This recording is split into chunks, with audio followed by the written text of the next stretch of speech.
কলকাতা কেন্দ্রের বিজেপি প্রার্থী তাপস রায়। দুপুরের প্রচার সেরে ফেরার ছবি আপনাদের দেখিয়েছিলাম, তারপরে ছোটোখাটো বৈঠক হয়ে গেল নিজের বাড়ির নিচে পার্টি অফিসে।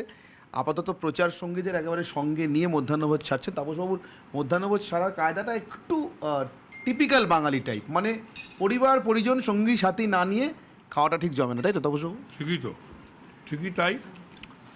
আমার জন্যই আমার পরিবার আমাকে পাশে পায় না, তা নাহলে সত্যি কথা পরিবারের সঙ্গে খাওয়া, একসঙ্গে খাওয়া, তার আনন্দটাই আলাদা। আচ্ছা, এই এবার সবথেকে বড় ইলেকশন ইয়ার বলা যেতে পারে, মানে এত লম্বা ইলেকশন হচ্ছে এত সময় ধরে, তার মধ্যে আপনারটা আবার শেষ ফেজের ভোট।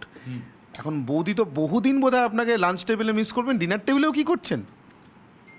না, ডিনারটা মিস হচ্ছে না, লাঞ্চটাও মিস করছি না। আমি আমার মতন সময় আসছি, খাচ্ছি, ও তারপরেই খায়, আমার পরেই খায়। আর ডিনারটাও আমার মিসেস আমার সঙ্গে, মেয়ে, আমি, আমরা একসঙ্গেই খাই। মানে রাতের খাওয়াটা অন্তত একসাথে হচ্ছে। তারপর বাবু একটা জিনিস জানতে চাই, আমি বারবার ওখানে ঘুরতে ঘুরতে দেখছিলাম, আমার মনে আসছিল আপনার এক পুরনো সহকর্মীর কথা। তিনি একটা কথা বলছিলেন, সেটা হচ্ছে যে সৌগতবাবু, আমি কয়েকদিন আগে ঠিক যেরকম আপনার সঙ্গে সারাদিন কাটাচ্ছি এরকম গিয়েছিলাম। তিনি বারবার আমায় ঘুরতে ঘুরতে বলছেন, না আমার কাছে লোকের ট্রেনের হিসেব চাইছে, রাস্তার হিসেব চাইছে। আচ্ছা বলুন তো, সাংসদের কাজ কি এটা? আমি সৌগতবাবুকে জিজ্ঞাসা করলাম যে আপনার কি কোথাও অস্বস্তি হচ্ছে আপনার দল সব জায়গায় ডেলিভার করতে পারেনি বলে? এই প্রশ্নের উত্তর সাংসদকে সরাসরি জিজ্ঞাসা করা উচিত কিনা আমি জানি না, কিন্তু আপনাকে উত্তর দিতে হচ্ছে, এটা কি আপনার অস্বস্তি? সৌগতবাবু কিছুটা এড়িয়ে গেলেন, বলেন এগুলো সাংসদের কাজ নয়। আমি দেখলাম পাল্টা আপনি অলি গলি গলিঘুজি ঘুরে বেড়াচ্ছেন, এবং সব জায়গায় সব কিছু সেখানে খুব ভালো আছে, ঠিক আছে, তেমনটা নয়। আপনিও তো সাংসদ হওয়ার জন্যই ভোটে নেমেছেন, কী করে যাচ্ছেন, কোন সাহসে যাচ্ছেন? ব্যাপারটা হলো, ঘটনা যে স্টেয়ারের তিনটে দায়িত্ব আছে। একটা কাউন্সিলর, লোকাল সেলফ গভর্নমেন্ট, একটা বিধায়ক, স্টেট গভর্নমেন্ট, আর একটা এমপি, সেটা কেন্দ্রীয় সরকারে। কিন্তু এখানে তো মুশকিল হচ্ছে, এখানে বেশিরভাগ কাউন্সিলর কাজ করে না। আর বিধানসভায় যদি বিধায়ক অন্য দলের হয় তাহলে তো হয়ে গেল, আর নিজের দলেরও সেটা বেশিরভাগ সময় শোনা যায় টাকা পয়সা নেই। তবে কেন্দ্রীয় সরকারের যে অনেক প্রকল্প রয়েছে, অনুদান, সেগুলোকে ও ঝগড়া করেই শেষ করে দিল। সেটা করলে তো হবে না। সেটা বোধহয় তৃণমূলের একটা বড় ড্রব্যাক, মানে এই উন্নয়ন নিয়ে প্রশ্নের মুখে পড়তে হচ্ছে। এত সরকার রয়েছে, এত রাজ্য রয়েছে, মাল্টি পার্টি সিস্টেমে তো থাকবেই, গণতন্ত্রে মাল্টি পার্টি সিস্টেমে থাকবে। কিন্তু যেটা নেওয়ার মানুষের পাওয়ার, সেই মানুষকে কেন বঞ্চিত করা হবে? সেটা কেন্দ্রীয় সরকারের হোক, রাজ্য সরকারের হোক। তো এখানে ঝগড়াটা খুব বেশি রাজ্যের, আর ওই রাজনীতিটাও খুব বেশি। তাপসবাবু, এরপরে একটা গন্তব্য আছে, সেটা আমরা আপাতত আপনাদের কাছে জানাচ্ছি না, একটু গোপন রাখছি। সেই গন্তব্যটা একটা বিশেষ গন্তব্য। সেই গন্তব্যে পৌঁছলে বোঝা যাবে যে কেন তাপস রায় নির্বাচনী দৌড়ে খুব আনপ্রেডিক্টেবল, এবং কেন তাকে সবাই রীতিমতো সমঝে চলেন। খাবার টেবিল থেকে নেতার সাথে ভোটের পথে এই পর্যন্তই, কিন্তু আমাদের পথ চলা শেষ হচ্ছে না, কারণ আপনাদেরকে বলেছে একটা সারপ্রাইজ আছে।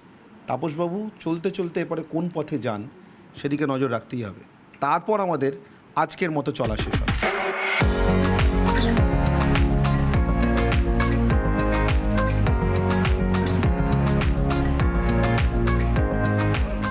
ভোট চাইতে শেষে আলিমুদ্দিন স্ট্রিটে সিপিআইএমের রাজ্য দফতরে তাপস রায়। কিন্তু কেন?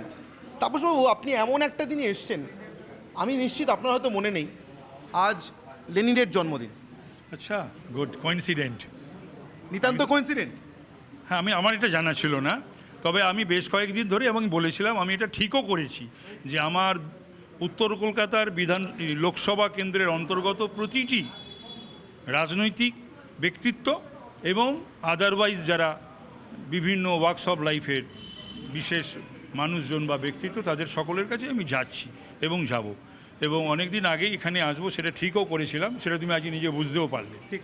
তো সুতরাং আজকে আমাকে সময় দিলেন, তাই আমি আজকে চলে এলাম আদ্যন্ত হ্যাঁ, প্রণাম করতে এবং তার আশীর্বাদ চাইতে। বিমানদা তো কলকাতা উত্তর কেন্দ্রের ভোটার।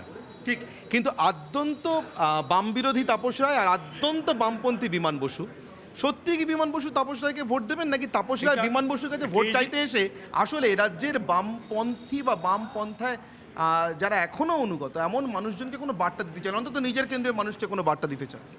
না না, আমি রাজনৈতিক আপাদমস্তক একটা রাজনৈতিক কর্মী। নিশ্চয়ই আমাদের প্রতিটা স্টেপের নিশ্চয়ই কিছু কারণ থাকবে, বার্তা থাকবে, এবং আজকে বাংলার যে অবস্থা, তো সুতরাং এই সমস্ত চিন্তা ভাবনা করলে পরে যে দল মত ধর্ম বর্ণ নির্বিশেষে এই সরকারের বিরুদ্ধে, এই শাসক দলের বিরুদ্ধে আমাদের সকলের এক হওয়ার প্রয়োজন রয়েছে। তো সুতরাং প্রার্থী হিসাবে ভোটারের কাছে তো আমি সেই আবেদন রাখতেই পারি। তারপরে ভোট দেখুন কে কাকে দেবে আর কে কাকে দেবে না, কে বলতে পারে? কেউ কি দেখতে যাচ্ছি নাকি? আপনি কি বিমান বসু ভোট পাওয়ার প্রত্যাশা রাখছেন? আমি এসেছিলাম তো তারই জন্যে। আমি বিমানদা একটা আমাদের এই রাজ্যের এই মুহূর্তে সবচেয়ে বয়োজ্যেষ্ঠ, সৎ এবং একটা নিষ্ঠাবান রাজনৈতিক ব্যক্তিত্ব আমার মনে হয়েছে, এবং আমি তাই তার কাছে এসেছি ভোট চাইতে এবং তাকে প্রণাম করতে, তার আশীর্বাদ নিতে। এই আশা নিয়ে শেষ প্রশ্ন, আর একটা কৌশলগত বিষয় আছে। আপনি এমন একটা কেন্দ্রের প্রার্থী এবং এমন একটা কেন্দ্রের বিমান বসু ভোটার যে কেন্দ্রে বামপন্থীদের সরাসরি কোনো প্রার্থী নেই, আপনি এটাও হাতিয়ার করলেন নাকি? ঠিক তা না, সেটা বলতে গেলে যে তাদের তো জোটের ব্যাপার, তারা সেটা ঠিক করবেন কি করবেন না। তবে এই মুহূর্তে তৃণমূল প্রার্থীর বিরুদ্ধে ভোট দিতে গেলে কংগ্রেস কর্মীরাও কি করবে সেটাও হয়তো 4 তারিখে প্রমাণিত হবে। অনেক ধন্যবাদ তাপসবাবু। অর্থাৎ সুকৌশলে আমরা যাকে একেবারে পুরনো রাজনীতির ভাষায় বলি সাম, দান, দণ্ড এবং ভেদ, শেষমেশ কি কোথাও আলিমুদ্দিন স্ট্রিটে সিপিআইএমের রাজ্য দপ্তরে বিমান বসুর কাছে ভোট চাইতে আসা এবং তার আশীর্বাদ নিতে আসার নামে একটু ভেদ প্রকরণ আয়ত্ত করে প্রয়োগ করে গেলেন তাপস রায়? উত্তর দেবে 1 জুনের নির্বাচনে, 4 জুন যে ফল বেরোবে সেই ফলাফল। আপাতত নেতার সাথে ভোটের পথে আমাদের চলা তাপস রায়ের সঙ্গে শেষ হলো। পরের দিন অন্য কোনো নেতার সাথে আবার ভোটের পথে এভাবেই বেরিয়ে পড়বো। সঙ্গে থাকবেন রিপাবলিক বাংলা।